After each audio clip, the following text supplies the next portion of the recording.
Segunda de Juan.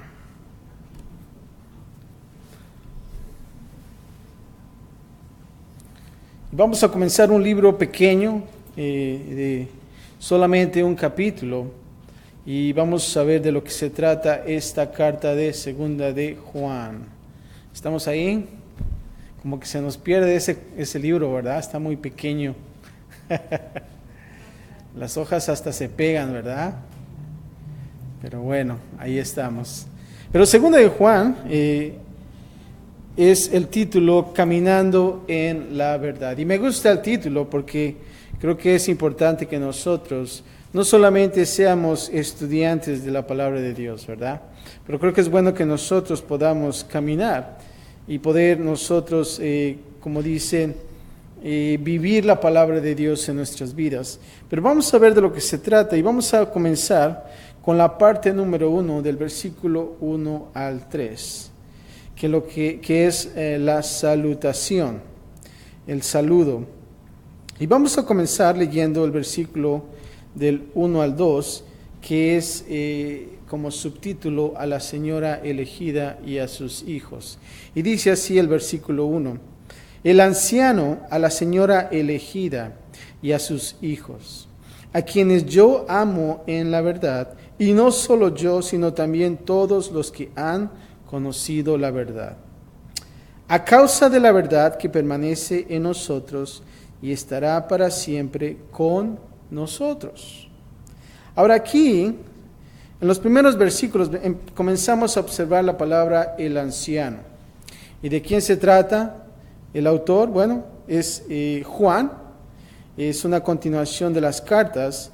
Y cuando dice aquí la palabra el anciano, bueno, no es un título como nosotros siempre les solemos llamar a los ancianos de la iglesia, ¿verdad? Que son los que tenemos como posiciones, pero aquí está hablando de edad. Estamos pensando que Juan tenía alrededor de 90 años. Imagínense, 90 años. Estaba grande, ¿no? Estaba muchacho todavía. Pero ya estaba de edad avanzada, y es por eso que se dice que es el anciano. Y después dice a la señora elegida y a sus hijos. Ahora, lo interesante de esta carta es que no da nombres. ¿Te das cuenta? Comienza el autor llamándose el anciano y después dirige esta carta ¿a quién? A la señora elegida.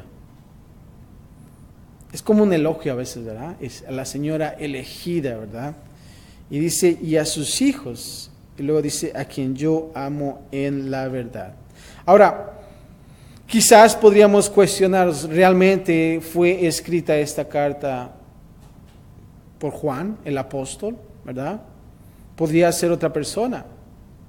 Pero quizás podrían ver algunas razones el por qué Juan se deduce que escribió esta carta. Y la mayoría de las veces nosotros, cuando comenzamos a leer las cartas, tú te das cuenta y empiezas a conocer el tipo de carta, ¿verdad? No sé si ustedes, o bueno, si estuviste en una época de cuando escribiste cartas, ¿verdad? Al novio o a la novia, ¿verdad? Bueno, ahora ya es puro email, Instagram y todas esas cosas. Pero cuando tú comienzas a mandar un texto, ¿verdad? Tú conoces ya de quién viene ese texto, aunque no pongas su nombre. Y claro, tú ves la dirección de donde viene dirigida. Pero a veces tú te familiarizas con el tipo de palabras o el tipo de conversación de la persona, ¿no lo crees? Y tú dices, a veces, y precisamente ayer estábamos hablando con mis hijas, cómo es que tú puedes reconocer los textos cuando uno lo escribe y cuando uno no lo escribe, ¿verdad? Y me estaban poniendo como ejemplo, ¿verdad? Cuando quizás mi esposa escribe un texto a través de mi teléfono, dices, no, este no es mi papá, este es mi mamá, ¿verdad? Y cosas así porque realmente conoces el tipo de conversación. Bueno, en este caso, si realmente tú comienzas a adentrarte en lo que es las cartas, en lo que son las cartas no solamente de Juan, pero quizás de Pablo, tú te puedes dar cuenta que dices, esa tiene que ser de Juan, esa tiene que ser de Pablo. ¿Por qué? Por el modo que cada escritor escribe, valga la redundancia. Pero aquí dice el anciano y después dice a la señora elegida. La pregunta es, ¿quién es la señora elegida? ¿Verdad? Esa es la gran pregunta. ¿Quién es la señora elegida? Ahora, una vez más, podrías preguntarte, ¿cuál es la razón que Juan no escribió nombres? Bueno, se dice que en estos tiempos estaban en el tiempo de la persecución. Entonces, podría ser que Juan no escribió nombres para no comprometer a la persona, ¿verdad? Porque imagínense que cayera en manos de los opositores, aquellos que perseguían a la iglesia. ¿Qué iba a pasar con aquellos nombres, verdad? Entonces iban a ser que ejecutados. Entonces podríamos pensar que Juan escribió esta carta de esta manera. ¿Para qué? Para que a lo mejor protegiera a esta persona o a esta iglesia. Ahora, la pregunta es, y he observado que algunos comentaristas dicen que no fue en sí una señora. Juan aquí estaba hablando acerca de una congregación, de una iglesia. Y está ese dilema quizás en esta carta. Y observando, quizás yo podría pensar que es más hacia la iglesia, porque si te das cuenta, Juan comienza hablando a la iglesia, ¿verdad? Y no solamente nos advierte de algunas cosas que estaban penetrando dentro de la iglesia, de esas falsas enseñanzas, ¿se acuerdan? En lo que era primera de Juan. Y pienso que esta es una continuación, hablando en lo que es la congregación. Ahora, inclinándote en cualquier forma, ya sea una persona o una iglesia, creo que para nosotros es importante tomarlo de la misma manera. ¿No lo crees? Si realmente tú dices, bueno, está dirigida para una persona, bueno, tómalo como tal, pero a la misma vez aplícalo a tu vida personal. Y no solamente eso, pero si también realmente podemos pensar como iglesia, creo que es bueno también que nosotros podamos observar esta carta como congregación. ¿No lo creen? Ahora, observa aquí cuando dice el anciano, a la señora elegida, y claro, cuando dice y a sus hijos, bueno, son las personas que están dentro de lo que es la congregación. Ahora aquí dice más adelante, a quienes yo amo ¿en qué? En la verdad. Nota ahí la palabra verdad. Es bien importante esa palabra, la verdad. Y dice, y no solo yo, sino también ¿quién? Todos los que han conocido ¿qué? La verdad. Una vez más ahí, nota la verdad. Es bien importante esta palabra. Ahora, versículo 2 dice, a causa de la verdad, nota otra vez la palabra verdad. Aquí, si te das cuenta, Juan no se cansa hablando acerca de ¿qué? De la verdad. Y dice, a causa de la verdad que permanece en nosotros. La verdad, nota esto, permanece en ¿quiénes? En nosotros, y estará siempre con nosotros. Algo interesante aquí. Ahora aquí cuando dice a quienes yo amo en la verdad y no solo yo, quien quiera que haya sido esta señora elegida, ¿sabes qué? Ella era amada por todos los que han conocido la verdad. Si conocemos y amamos la verdad, amaremos a aquellos que también conocen y aman la verdad. La verdad, como observamos aquí, dice que permanece en nosotros, o sea que también vive en otros quienes conocen la verdad. ¿Y qué quiero decir eso? Cuando realmente nosotros conocemos la verdad a través de la palabra de Dios, ¿qué es lo que sucede? Entonces tendemos a amarnos los unos a los otros. ¿Por qué? Porque la verdad permanece para siempre. Y aquí observamos a Juan muy enfocado en lo que es la idea de la verdad. como en todos sus escritos. Ahora, se dice que alrededor de 37 veces Juan utilizó la palabra verdad. La pregunta es, ¿será importante? Sí lo es, en lo que es el Nuevo Testamento. Si nosotros estamos y nos mantenemos unidos en la verdad, entonces todo va a estar bien. La verdad es la que nos une a todos. No se trata de nuestra clase social, no se trata acerca de una política o cualquier cosa que nosotros podamos pensar, pero se trata acerca de la verdad. La verdad es la que nos une. Y nota esto que dice que estará para siempre con nosotros. O sea que la verdad no cambia. Nota esto, es bien importante esto. ¿Estará siempre con quién? Con nosotros.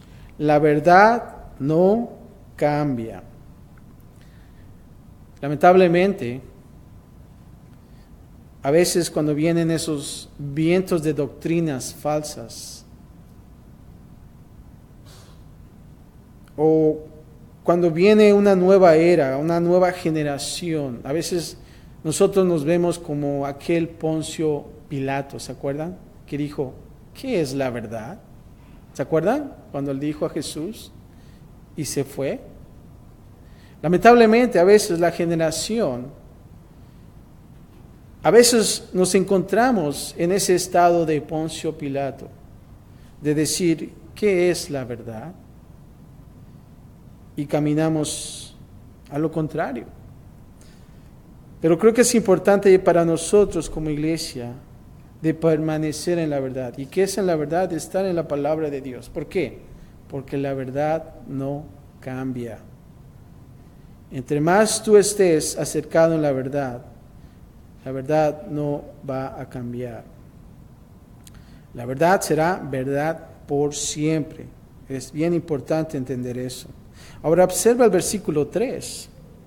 Ahora vamos a ver una salutación de Juan a sus lectores y dice así: sea con vosotros, y viene la palabra gracia, y después dice misericordia y paz, de Dios Padre y del Señor Jesucristo, Hijo del Padre, en verdad, una vez más ahí la palabra en verdad, y en amor. Aquí las tres palabras, gracia, misericordia y paz, siempre la vas a escuchar en el transcurso de tu vida cristiana. Y aquí Juan presenta una versión ligeramente más amplia que sus salutaciones anteriores. No solo deseó esto para sus lectores, confiadamente lo otorgó diciendo, cuando dice aquí, sea con vosotros, y luego dice, de Dios el Padre. Ahora nota esta frase cuando dice, en verdad y en amor. Difícilmente puede Juan escribir un versículo sin mencionar dos de sus temas favoritos. ¿Y cuáles son? Verdad y amor. Si te das cuenta, primero de Juan se trató de ¿qué? De amarse los unos a los otros.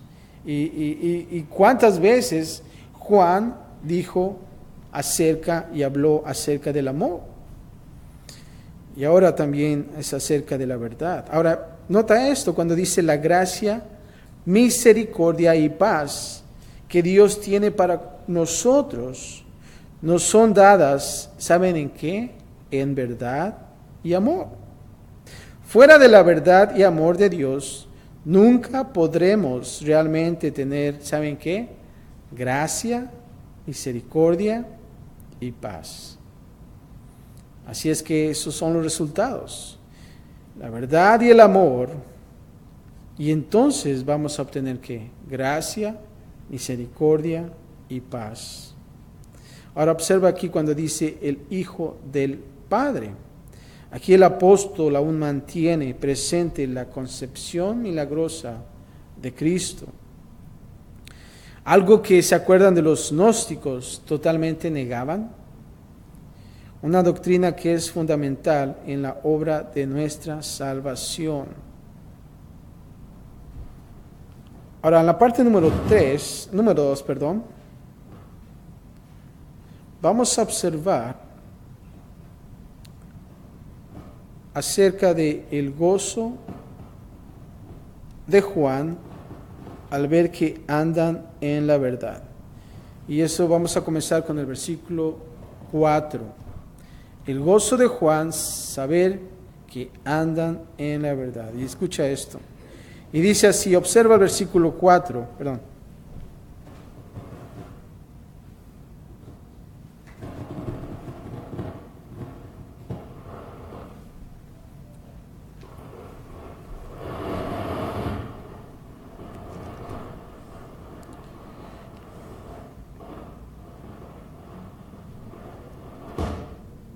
Ok. Ahora observa el versículo 4 cuando dice, mucho me regocijé porque he hallado a algunos de tus hijos que andando en la verdad, conforme al mandamiento que recibimos del Padre. Y aquí vemos el gozo que Juan tiene. ¿De qué?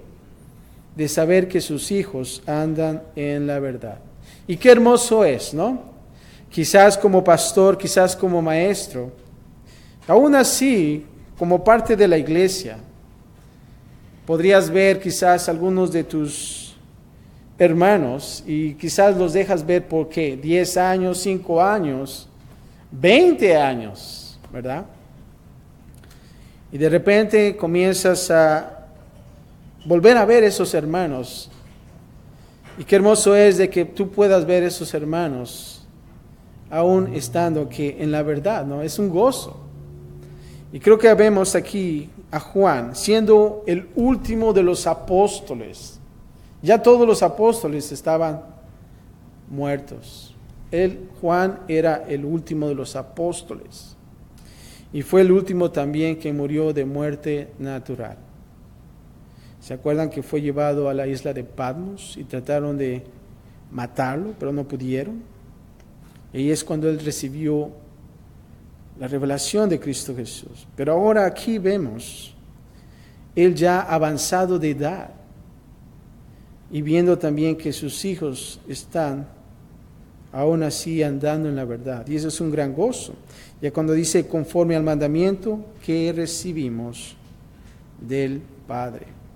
Y este es el corazón de un pastor, de saber que andan en la verdad. Ahora,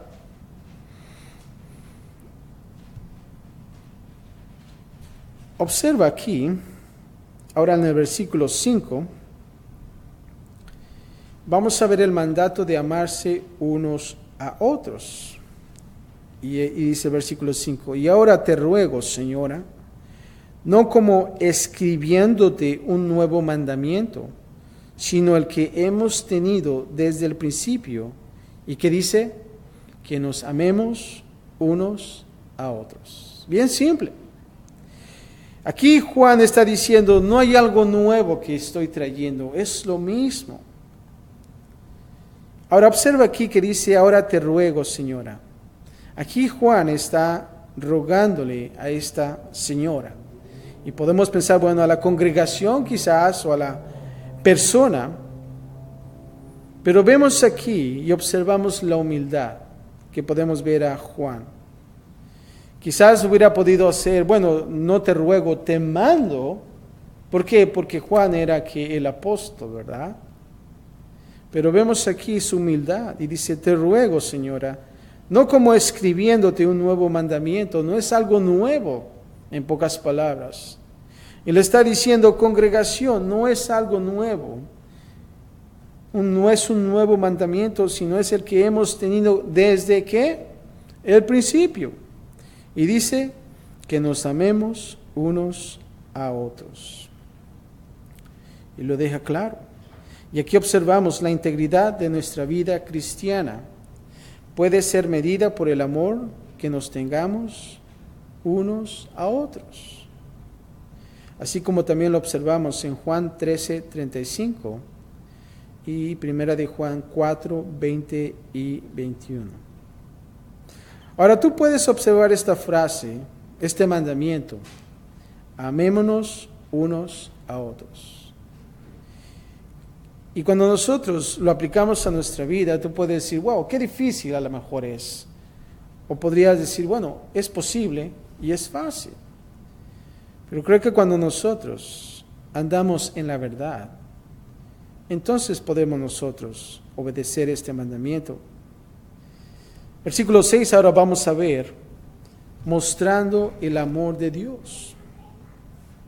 Mostrando el amor de Dios. Ya vimos el mandato de amarse unos a otros y ahora vamos a ver la muestra. Dice el versículo 6, y este es el amor, que andemos según ¿qué? Sus mandamientos. Este es el mandamiento, que andéis en ¿qué? Amor, como vosotros habéis oído desde el principio. Ahora, date cuenta que cuando dice, y este es el amor, no se está basando en los sentimientos de la persona, ¿verdad? Cuando dices, bueno, este es el amor, oh sí, pues si yo me siento que tengo que amarlo, entonces lo amaré. No lo es así. Observa aquí Juan diciendo, y este es el amor. Y dice que andemos según sus mandamientos. En otras palabras, nosotros, si queremos amar, entonces queremos ¿qué? Obedecer.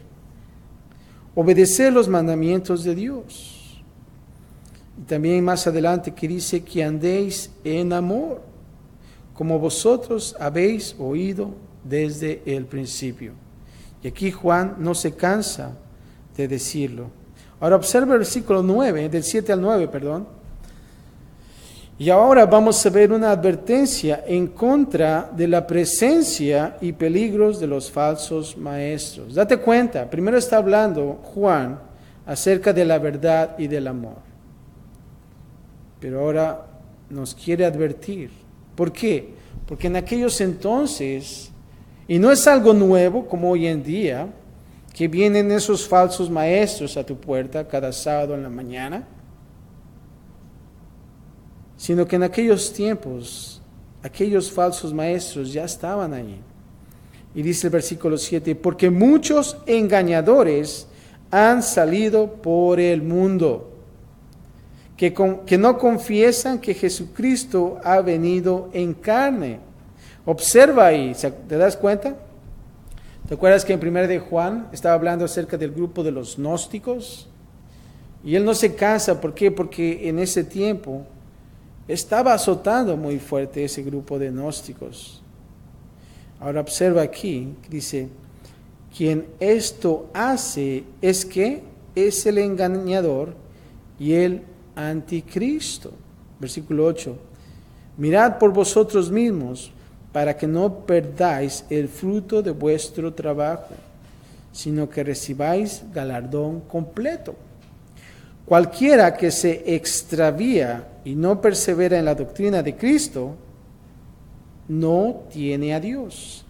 El que persevera en la doctrina de Cristo, ese sí tiene al Padre y al Hijo. Ahora observa aquí cuando dice que muchos engañadores han salido por el mundo. Aquí Juan estaba consciente de que los falsos maestros eran un peligro para la iglesia. El problema principal en 2 de Juan eran los maestros y misioneros que andaban viajando. Aún así, en nuestros días también sucede. Aquellas personas que andan viajando y traen falsas doctrinas, falsas enseñanzas. De acuerdo a las éticas cristianas, a aquellos que viajaban se les debía mostrar hospitalidad por los cristianos en los pueblos y donde llegaran. Ahora, en aquellos entonces, supuestamente, si tú eras una persona que viajaba proclamando, dando el mensaje de Dios, tú tenías que mostrar hospitalidad como buen cristiano. No solamente darle alojamiento, sino también darle de comer y todas esas cosas. Pero aquí Juan nos dice que muchos engañadores han salido por el mundo.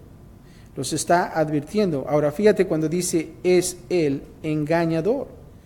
Juan tenía en mente principalmente el peligro en su época.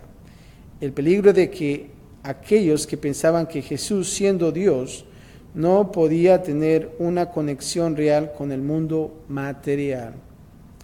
O sea que los gnósticos pensaban que si realmente Jesús vino en carne y hueso, entonces no era Dios. ¿Por qué? Porque lo tomaban como toda cosa material que era mundano, que realmente no era santo. Ahora, para combatir esto, Juan hizo una declaración clara. Debemos confesar que Jesucristo, escucha esto, ha venido en carne. Esto significa que Jesús vino como un hombre real en su primera venida, pero también significa que también vendrá como un ser humano en una humanidad glorificada, añadida a su deidad eterna. Un Jesús real de carne y hueso vendrá otra vez a la tierra.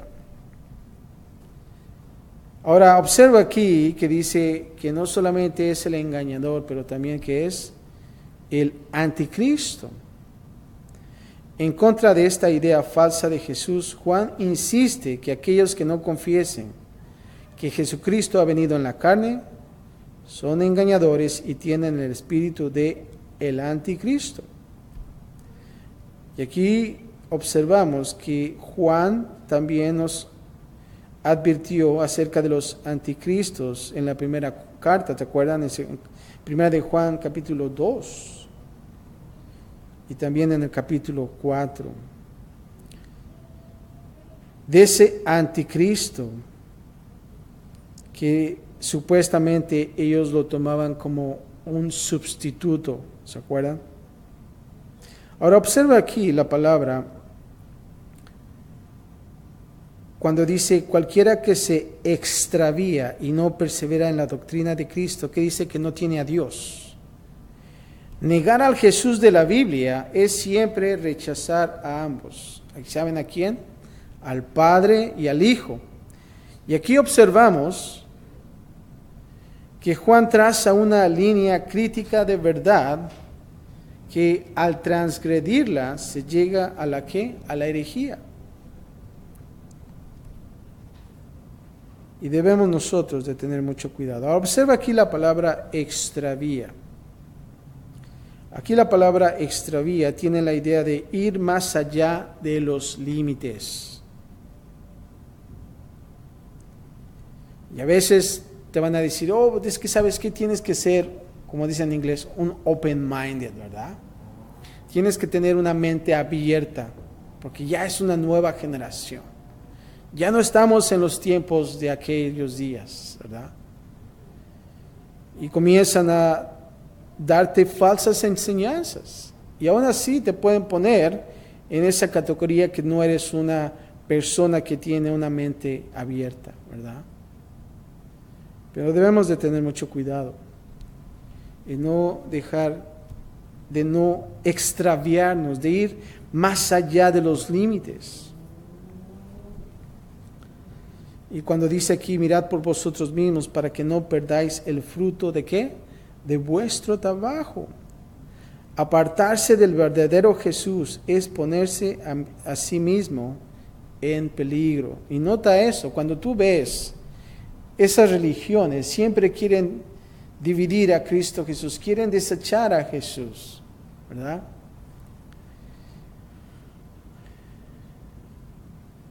Debemos terminar en fe para recibir, cuando dice aquí Juan, el galardón completo. Ahora observa versículo 10 y 11.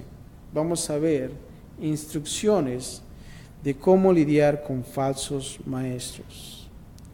Y tú te vas a dar cuenta, vas a recibirlos quizás, bueno, no recibirlos, pero vas a verlos en tu casa, ¿verdad? O te vas a tropezar con ellos en una estación de autobús o quizás en el mercado, no sé. Pero vamos a ver qué dice. Dice, si alguno, versículo 10, si alguno viene a vosotros y no trae esta doctrina, ¿qué dice? No lo recibáis en casa, ni le digáis bienvenido, ¿verdad? No tenemos que decir eso.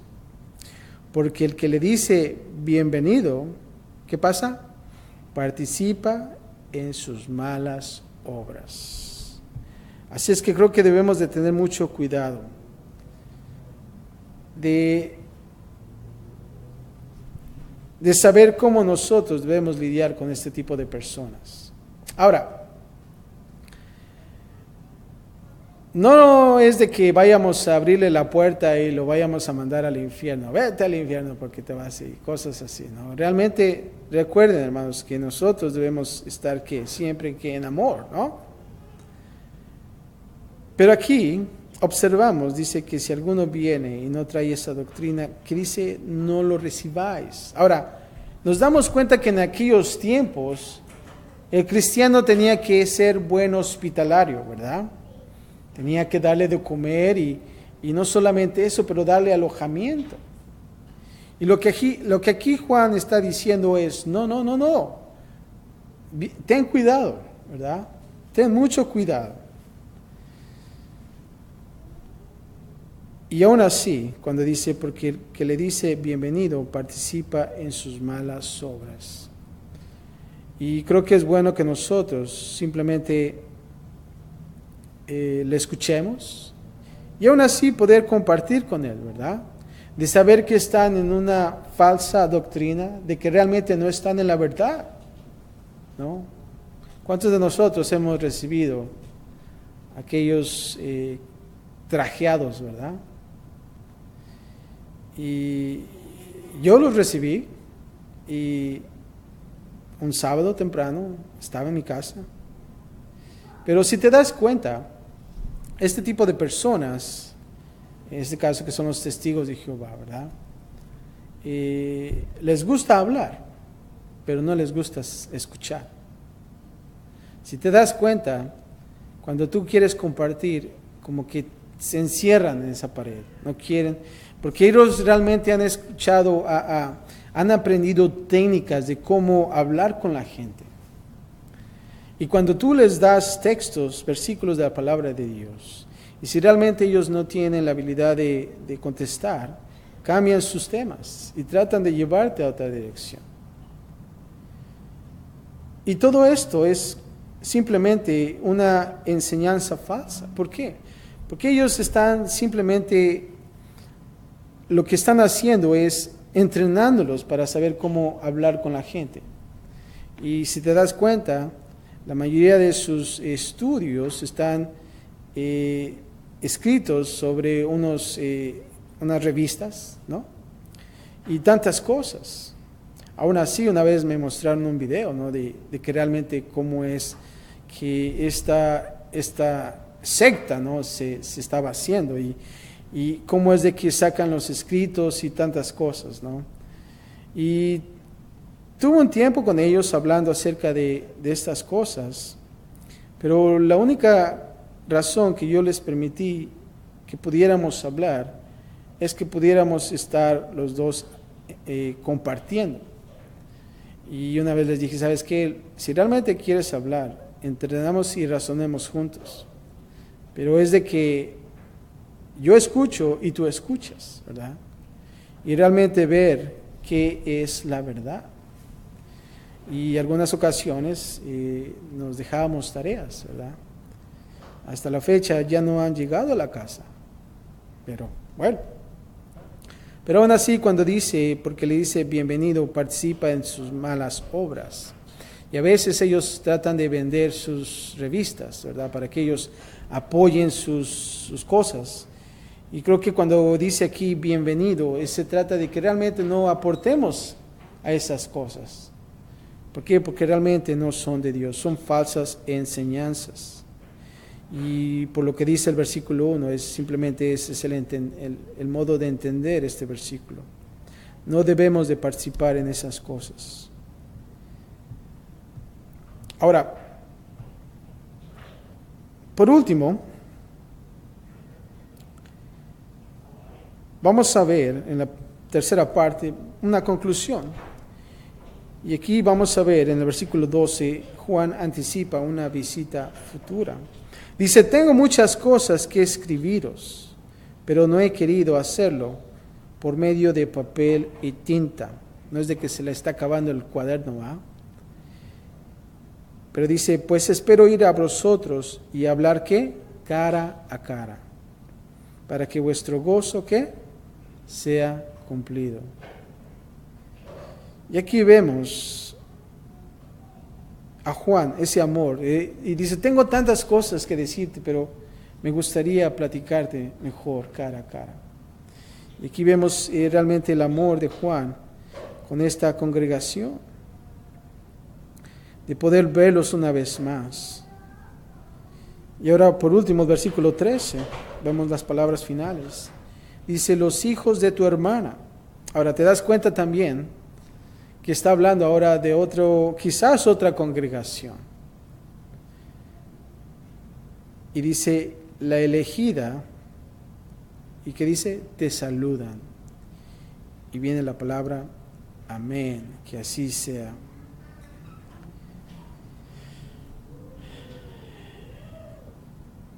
Ahora creo que es bueno que nosotros podamos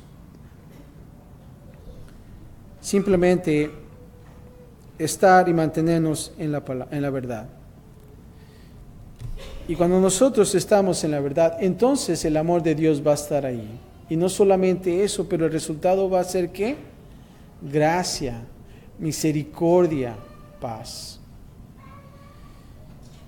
Y creo que para nosotros, no solamente en lo que es como congregación, pero ¿saben qué? Como persona, nosotros debemos de andar, de caminar en la verdad. Y cuando nosotros estamos en la verdad, entonces el gozo se cumple en nuestras vidas. Vemos aquí algo que podemos decir, gastamos 5 capítulos de Juan, primera de Juan, hablando acerca del amor. Y ahora segunda de Juan también comienza hablando acerca del amor, ¿verdad? Pero creo que es importante para nosotros, como cristianos, de mantenernos en la verdad, de seguir caminando en la verdad y no cansarnos. Debemos de siempre buscar la verdad, porque la verdad nos va a hacer ¿qué? Libres. La verdad nos va a hacer libres. Vamos a orar. Padre, te damos gracias, Señor, por esta noche. Gracias también te damos, Señor, por tus palabras. Observamos a Juan siendo de edad avanzada, Señor, pero Padre, aún así tú tenías más cosas para su vida, Señor. Todavía tenías más planes, aún a pesar de su edad, Señor. Y no solamente eso, pero el hecho de poder escribir esta carta, Señor, para una congregación que tanto amaba, para poder recordar acerca del amor. Y no solamente eso, pero la verdad, Padre, que aún así nosotros podemos ver y pensar. Y de saber que nuestra iglesia tiene que estar en la verdad también, Señor. Más y más cada día, Señor. Pero Padre, también observamos las advertencias que Juan hace acerca de esos falsos maestros que viajan por el mundo, Señor. Pero Padre, te pedimos que nos hagas y que podamos nosotros tener ese discernimiento para poder detectar esas falsas doctrinas, Señor. Y todo va a ser si nosotros conocemos la verdad, Señor. Padre, gracias te damos por no solamente el recordatorio, no solamente por la advertencia, pero Padre, de saber, Padre, que la verdad es la que permanece para siempre, Señor. Y nosotros queremos permanecer para siempre, Señor. Gracias, Padre, por esta corta carta. Y Padre, te damos gracias también, Señor, porque tú nos das nuestra porción de hoy, Señor. En Cristo Jesús. Y todos decimos, amén.